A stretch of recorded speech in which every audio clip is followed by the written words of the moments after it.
The tools you will need for installing brush seal are a 1/4-inch magnetic socket, impact driver, tape measure, and your safety equipment such as eye and hearing protection.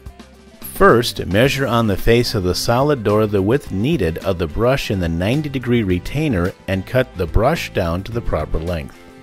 With 1/4-inch magnetic socket and impact driver, install the brush in the 90-degree retainer to the bottom face of the solid door, measuring equal distances from end to end. Now raise the solid door so it stops and seals at the header. Then bring down the screen door and put the brush in the straight retainer on top of the screen door.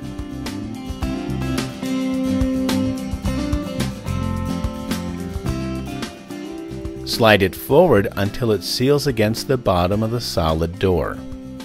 With 1/4-inch magnetic socket and impact driver, install the brush in the straight retainer to the top of the screen door as shown, equally distancing the screws. Applying these two brushes, provide a seal at the top of the opening when the solid door is in the full up position and the bug blocker screen door is in the down position.